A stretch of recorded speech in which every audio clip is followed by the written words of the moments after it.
Telugu flame YouTube channel ఇప్పుడే subscribe చేసుకోండి. ఎటో వెళ్లిపోయింది మనసు సీరియల్ స్టార్ మాలో మధ్యాహ్నం 3:30 స్లాట్ లో ప్రస్తుతం సక్సెస్ఫుల్ గా టెలికాస్ట్ అవుతోంది. ఈ ధారావాహిక మరికొన్ని రోజుల్లో ప్రేక్షకులకి గుడ్ బై చెప్పనుంది. మొదట ఈ ధారావాహికని సాయంత్రం 6 గంటల స్లాట్ లో ప్రారంభించారు. తదుపరి సాయంత్రం 4 గంటలకి, ఆ తదుపరి 3:30 స్లాట్ కి షిఫ్ట్ చేశారు. సీతాకాంత్, రక్షా నింబార్కి ఈ ధారావాహికలో ముఖ్య పాత్రల్ని పోషిస్తున్నారు. అయితే ఈ ధారావాహికకి సంబంధించిన లాస్ట్ డే షూటింగ్ కూడా పూర్తయిపోయింది. ఇదివరకే ఎటో వెళ్లిపోయింది మనసు సీరియల్ అయిపోతుంది అని మనం చెప్పుకున్నాం. ప్రస్తుతం క్లైమాక్స్ ఎపిసోడ్స్ పూర్తి చేసుకుని ఇక టెలికాస్ట్ ఒకటే మిగిలింది. ఎటో వెళ్లిపోయింది మనసు సీరియల్ కు శుభం కార్డు వేస్తున్నారు. ఇంతకాలం ప్రేక్షక ఆదరణతో విశేషంగా దూసుకెళ్లిన ఎటో వెళ్లిపోయింది మనసు సీరియల్ అయినాక మధ్యాహ్నం స్లాట్ లో స్టార్ మాలో మూవీ వేసే ఛాన్సెస్ కనిపిస్తున్నాయి.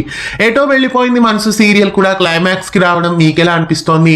ఈ సీరియల్ ని ఎండింగ్ చేయడం బాగుందా, లేదా ఇంకా కొంతకాలం ఉంచుంటే బాగుండేదా? మీకేమనిపిస్తోంది? కామెంట్స్ లో తెలియజేయండి. ఇలాంటి మరెన్నో తెలుగు సీరియల్ అప్డేట్స్ ఎప్పటికప్పుడు తెలుసుకోవడానికి మన ఛానల్ ని సబ్స్క్రైబ్ చేసి పక్కనే ఉన్న బెల్ ఐకాన్ ని యాక్టివేట్ చేయండి. తెలుగు ఫ్లేమ్ యూట్యూబ్ ఛానల్ ఇప్పుడే సబ్స్క్రైబ్ చేసుకోండి.